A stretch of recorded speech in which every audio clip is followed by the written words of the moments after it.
안녕하십니까. 안 교수의 바깥세상 톡톡입니다.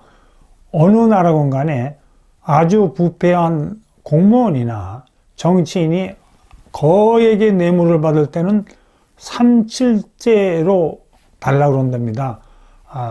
7 정도는 그 나라에서 그 나라 돈으로 받고 3 정도는 해외의 비밀구자에 넣어달라고 그런답니다. 자, 그 해외 비밀구자는 우리가 잘 알다시피 스위스 은행의 비밀구자죠. 세계의 검은 돈이 다 모이는 데 아닙니까? 그런데 저 에포크 타임스에 난 기사를 보시면 스위스 은행들이 지난 300년간 지켜온 은행의 비밀구자 제도를 포기하겠다고 나섰답니다. 그러면서 저 아래 이렇게 보시면 이제 그 중국의 부패한 공무원들 돈 탈탈 털리게 됐다는 내용인데 오늘 거기에 대해서 여러분하고 이야기해 보겠습니다. 스위스 연방세무청이 해외 고객 명단을, 이렇게 해외에 있는 고객이 스위스 은행의 비밀구자에 있는 명단을 관련되는 100여 개국에 이제 통보하려고 한다. 한 게 이제 에포크 타임스에 난 기사입니다. 이거는 이제 근거는 2017년에 제정된 국제조세 규정에서 국가 간의 은행정보 자동교환법에 바탕을 두고 있다고 합니다. 근데 이제 보스턴 컨설팅 그룹이 2018년 6월에 이제 이렇게 내놓은 보고서에 의하면 스위스 은행이 그 사이에 전 세계 검은 돈의 3분의 1 정도를 취급했다랍니다. 그 이유는 2가지입니다. 첫째가 이제 고객 정보를 철저히 보호해주는 비밀 구자죠. 2번째가 이제 중립국이기 때문에 예를 들어서 그 나치 시대에는 유태인도 스위스 은행에다 돈을 집어넣고 나치 간부들도 스위스 은행에다 돈을 집어넣습니다. 근데 이렇게 스위스 은행 비밀구제에 돈을 집어넣는 집단은 크게 뭐 4가지일 겁니다. 뭐 독재자들, 뭐 제3세계 독재자들, 그다음 테러 집단들이 돈 세탁하기 위해서, 그다음에 뭐 부자죠. 돈이 엄청나게 많은 사람들이 주로 이제 탈세 목적으로 자기 나라는 세금이 높으니까 이제 스위스 은행에 집어넣고 이제 아주 부패한 공무원들이죠. 그런데 에포크 타임스의 중국판에 2021년 8월에 난 기사를 보면은 홍콩에 있는 금융 전문가가, 이 사람은 20년 동안 중국 본토에서 활동하고 중국 공산당이나 베이징의 어떤 지배계급하고 아주 깊은 결탁관계가 있는 사람인데 약 한 10조 달러의 검은 돈이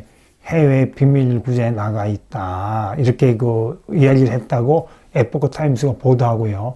그다음 또 재미있는 거는 지난 10년간 세계의 억만장자가 100만장자도 아니고 억만장자가 한 3배 늘었는데 중국의 억만장자는 9배가 늘었답니다. 저는 이건 당연하다고 봅니다. 중국 경제가 크니까. 근데 이제 문제는 중국의 억만장자의 문제는 정상적으로 노력해서 돈을 번 사람도 있지만 부패한 공무원, 부패한 정치인이 많다는 겁니다. 이건 제가 뒤에 말씀드리겠습니다.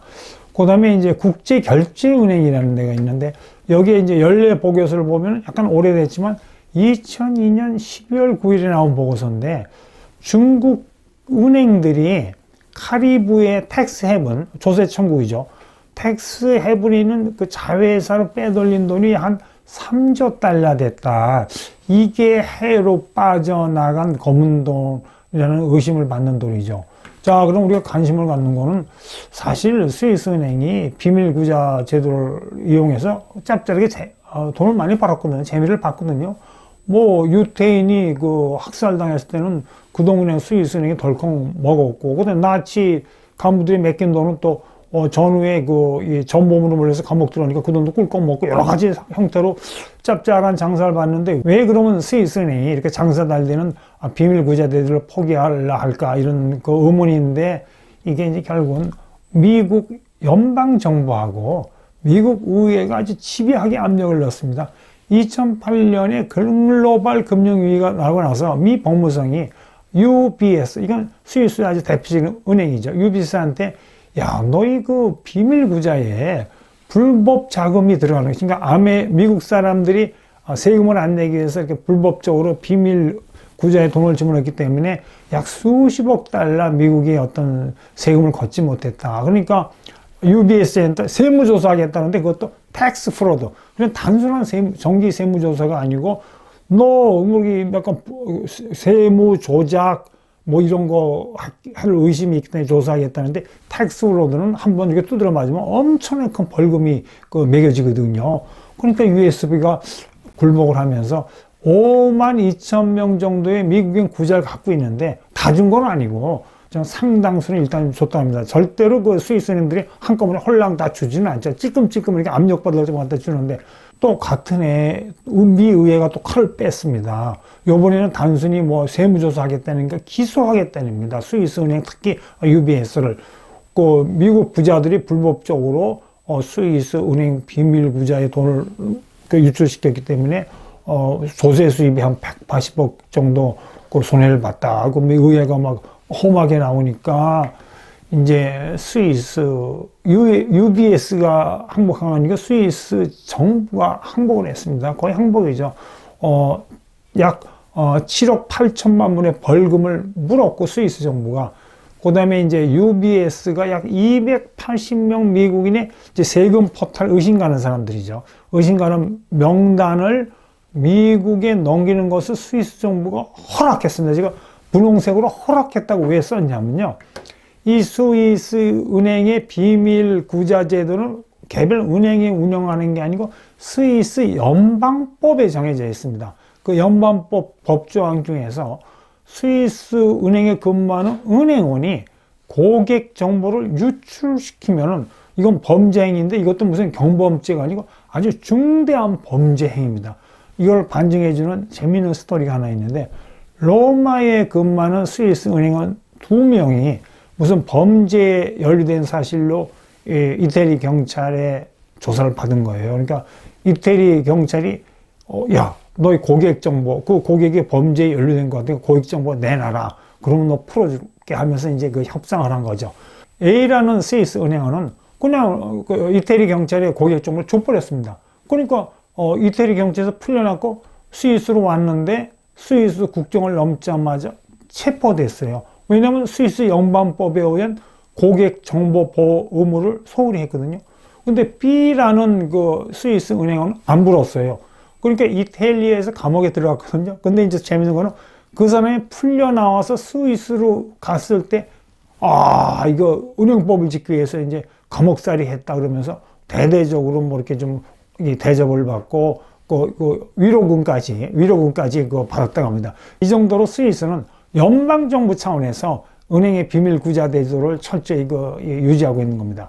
근데 아까 말씀드렸지만 이제 뭐 미국의 압력에 의해서 약간 이렇게 스위스 정부가 돌아서 그랬지만 그래도 계속 뭐 장사 잘 되잖아요. 그러니까 계속 스위스 정부가 미련을 가지고 이제 찔끔찔끔 정보를 내놓으니까 이번에 이제 EU가 들고 일어났습니다. 2017년 12월에 야, 스위스, 너 이거 국제 조세 기준에 의해서 약속하지 않느냐.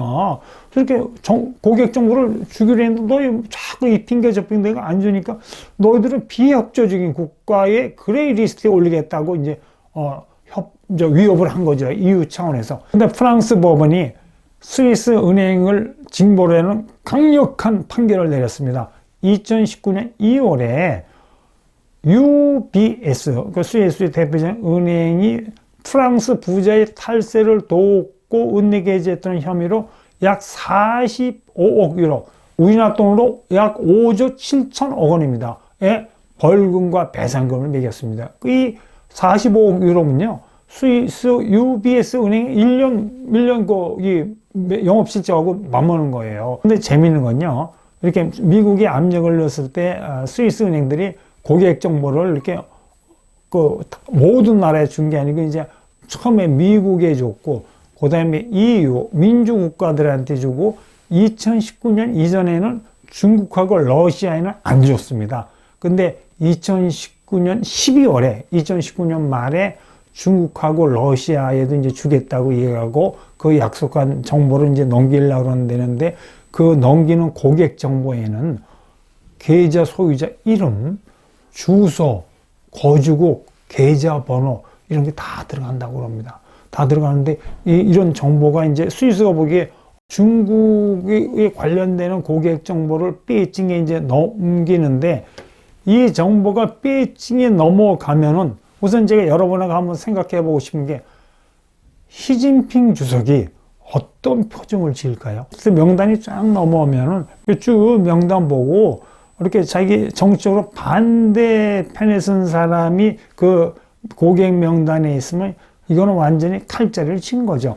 근데 중국에서 끊임없이 나오는 소문 중에 하나가 이제 상하이파의 그 리더인 장쩌민 일가가 해외로 돈을 많이 빼돌렸다고 뭐 공식 비공식 이런 얘기가 많이 나와요. 혹시 그 명단 중에 장쩌민 일가 리스트가 있으면 그것만큼 좋은 선물이 없죠.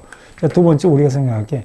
자, 그러면 이제 스위스에 돈 맡긴 이제 그 부패한 공무원들이나 정치인들은 이제 그냥 돈 저거 날리는 게 나을 거예요. 저거 자기 거라고 손 들고 나갔다는 그냥 감옥 가니까요. 그러면 이제 뭐 스위스은행은 대박 난 거죠. 근데 여태까지 전례를 보면은 한 이렇게 반 정도는 뭐 스위스은행이 갖고 나머지는 그 국가에 뭐 돌려주고 그렇게 한답니다. 하여튼 이제 스위스에서 탈탈탈 날리는 중국 검은 돈이 이제 많이 있을 것 같습니다. 앞으로 베이징에서 이와 관련해서 무슨 일이 벌어질지는 우리가 좀 흥미롭게 이제 지켜볼 문제인 것 같습니다. 여러분, 오늘 하루 원더풀 하십시오. 감사합니다.